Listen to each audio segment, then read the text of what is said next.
आप देखना शुरू कर चुके हैं स्टार टुडे समाचार। दरअसल आपको बता दें कि खबर जनपद सहारनपुर से है, जहां सहारनपुर यूपी 30 लाख कीमत के 21 कीमती मोबाइल पुलिस ने किए बरामद। फाइनेंस कंपनी से स्कैम कर महंगे मोबाइल इंस्टॉलमेंट पर खरीदकर बाद में अन्य लोगों को बेचने वाले 5 अभियुक्त किए गए गिरफ्तार। पूरा मामला सहारनपुर के थाना सदर बाजार क्षेत्र का, जहाँ वादी Anshu Jaitley distributor, Samsung mobile phone, Jagdamba traders, Laxmi Nagar Ambala road Saharanpur की तहरीर पर थाना सदर बाजार पुलिस ने एक मुकदमा दर्ज किया था, जिसके अंतर्गत फर्जी आधार कार्ड, पैन कार्ड जमा कर अलग अलग दुकानों से करीब 21 कीमती मोबाइल फोन फाइनेंस पर ले जाकर ग्राहकों को धोखाधड़ी के अंतर्गत बेच दिया जाता था।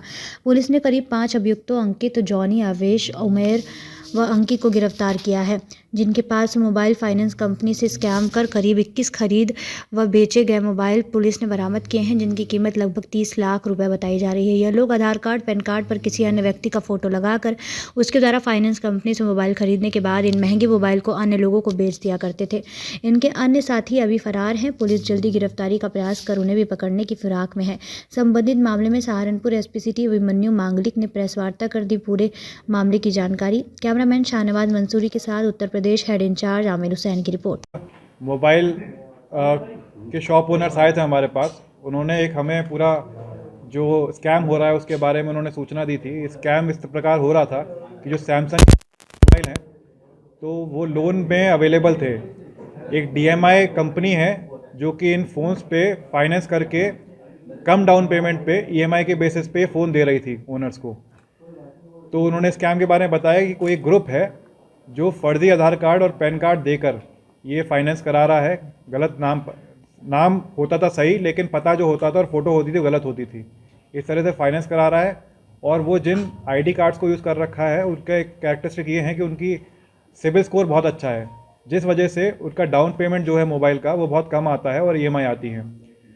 तो ये पूरा जो ग्रुप है, 4-5 लड़के इसमें इन्वॉल्व हैं और नाम बदल बदल के वो अलग अलग शॉप पे जा रहे हैं और महंगे महंगे जो सैमसंग के फ़ोन हैं, जैसे फ्लिप हो गया, फोल्ड हो गया, ये सब फ़ोन दुकानों से ले रहे हैं। फिर हमने इसको पूरा चेज़ किया तो पता चला कि कुछ ये लड़के हैं जो कभी व्हीकल जो फाइनेंस पे होते हैं उसको रिकवरी एजेंट का काम करते थे, बैंकों के लिए काम करते थे। उन्होंने साथ में अपना एक ग्रुप बनाया। इसमें मेन जो अंकित है और उसका जो जीजा है रविंद्र, ये दोनों ने मिलकर एक पूरा प्लान बनाया था कि इस तरह से हम आधार कार्ड और पैन कार्ड उन लोगों का लिया करेंगे जिनका सिबिल स्कोर अच्छा है। और ऐसे आधार कार्ड पैन कार्ड उनको देता था रोहित अग्रवाल। ये देहरादून का रहने वाला है और ये भी किसी कंपनी के लिए रिकवरी एजेंट का काम करता है। और जो कस्टमर इसके पास आते थे अपना व्हीकल छुड़ाने के लिए, जिनका सिबिल स्कोर अच्छा होता था, उनका आधार कार्ड, पैन कार्ड ये प्रोवाइड करता था अंकित को।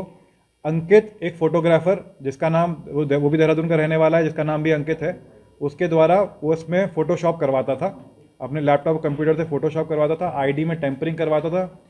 और फिर ये IDs से ये एक सिम इशू करवाते थे और सिम इशू कराने के बाद ये सैमसंग की किसी दुकान में जाते थे और उसमें ये EMI पे वाले फ़ोन उठा लेते थे। उसके बाद दूसरा इनके सप्लाई में आता था अविश अरोड़ा। ये सेकेंड हैंड मोबाइल का काम करता है देहरादून में।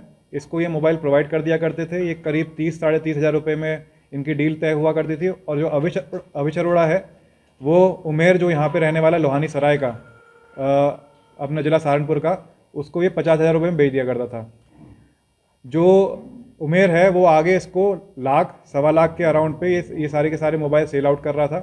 तो इस तरह से हमने पूरा गैंग का पर्दाफाश किया है। इसमें मेन अभियुक्त पकड़ लिए गए हैं। कुछ अभियुक्त इसमें अभी भी फरार हैं, जो अपनी जो खड़े होकर मोबाइल शॉप पर अपनी ID पर ये मोबाइल लिया करते थे, वो भी फरार हैं। टीम लगी हुई है, उनकी भी जल्दी गिरफ्तारी हो जाएगी। तो उमेर किस तरीके से मोबाइल बेचता था, क्योंकि बिना बिल के मोबाइल, पुराना मोबाइल भी आजकल कोई खरीदता नहीं है। पुलिस ने लगातार सतर्क किया है, लोगों को जागरूक किया। किस तरीके से ये बेचता था? क्या इसकी अपनी दुकान थी? क्या उमेर की अपनी दुकान है। और जब उमेर से पूछताछ की तो इसने बताया कि जो पहला ओनर है, मतलब जो फर्जी बंदा खड़ा होकर कर रहा है, उसके नाम पर एक बिल बनता था। उसी बिल के बेसिस पे वो आगे भेज दिया करता था, ये बिना बताए कि अगर इस फ़ोन की पहली EMI या दूसरी EMI किस्त टूट जाएगी तो फ़ोन ऑटोमेटिकली ब्लॉक हो जाएगा।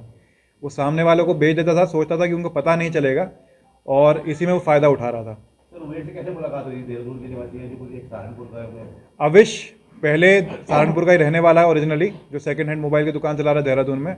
और ये पहले से जब सहारनपुर में रहते थे, आपस में इनका सेकंड हैंड मोबाइल दोनों का ही काम यही है। ये होलसेल का काम करता है अविश और ये रिटेलर काम करता है उमेर। तो क्या अन्य स्टेट में ये लोग इस तरह से सप्लाई करते थे? अन्य स्टेट से सप्लाई की तो बात सामने नहीं आई, लेकिन रुड़की हरिद्वार में भी जैसे हमारे ज़िले में ही देवबंद, सदर बाज़ार, बिहारीगढ़ और रुड़की हरिद्वार में भी कुछ शॉप्स ऐसी थी जिनके द्वारा इन्होंने ये वाले मोबाइल फर्जी आईडी पे लिए हैं। सर कितने मोबाइल मिले हैं और लगभग कीमत कितनी होगी? और एक लैपटॉप भी बरामद हुआ है, इसमें लैपटॉप को क्या जारी करते थे लोग? लैपटॉप पे तो जैसे मैंने आपको बताया, वो जो फोटोग्राफर है वो ये सारी की सारी आईडीज़ को टेम्पर करता था, उसमें फ़ोटोग्राफ चेंज करता था और दूसरा फर्जी एड्रेस डाला करता था। और टोटल 21 मोबाइल हमारे रिकवर हुए हैं। इनकी ऑन एन एवरेज 1.5 लाख रुपए की वैल्यू है, तो 30-35 लाख की इनकी अनुमानित कीमत है जितने भी हमारे मोबाइल रिकवर हुए हैं। इसमें से 16 मोबाइल तो वो मोबाइल हैं जो देवबंद और सदर बाज़ार जो हमारे यहाँ मुकदमे लिखे गए हैं उससे कनेक्टेड हैं, और जो 5 मोबाइल हैं ये रुड़की और हरिद्वार से भी जो इन्होंने इस तरह से फर्जी आधार का आईडी पे निकाले थे वो मोबाइल हैं। सर क्या अपील करेंगे दुकानदारों से भी और लोगों से भी, क्योंकि कुछ छोटे से लालच में अगर लोग मोबाइल खरीद लेते हैं और बेच देते हैं? नहीं, जैसे ही हमारे सामने स्कैम आया था, हमने जितने भी टेलीकॉम ये जितने भी मोबाइल शॉप ओनर्स हैं और इनफैक्ट जो DMI कंपनी के रिप्रेजेंटेटिव हैं जो लोन पे करा रही है कंपनी, उनसे भी वार्तालाप करी थी। उनको हमने एक फ्लॉ भी बताया था। मेजर फ्लॉ ये था कि जब भी कोई अपना आधार कार्ड लेके जाता है तो उसमें एक फैसिलिटी होती है कि लोन करने से पहले एक नंबर पे OTP आएगा जो उसको कंफर्म करना होगा। तो ये फ्लॉ ये निकला था कि वो कोई भी सिम इशू करा रहे थे उस पर वो OTP मंगा रहे थे, लेकिन जब हमने इनको बताया तो इन्होंने अपनी स्ट्रैटेजी में थोड़ा चेंज करके OTP उसी नंबर पे आ रहा है जिससे वो आधार कार्ड लिंक्ड है, इससे चेंज हुआ है और उस वजह से रुकी है, ये घटनाएं रुकी हैं। 21 मोबाइल मिले हैं अभी, तो कितने टोटल मोबाइल पूछताछ में पकड़ लेंगे उन्होंने इस तरह से? अभी हमारे 4 ऐसे मोबाइल हैं जो अभी तक हमारे जो हमारी FIR में लिखे हुए हैं लेकिन वो नहीं मिल पाए हैं हमें। तो 4 मोबाइल की हम IMEI ट्रेस कर रहे हैं कि मोबाइल आगे क्या भेज दिए गए हैं और भेज दिए गए हैं तो किसके पास हैं। ठीक है।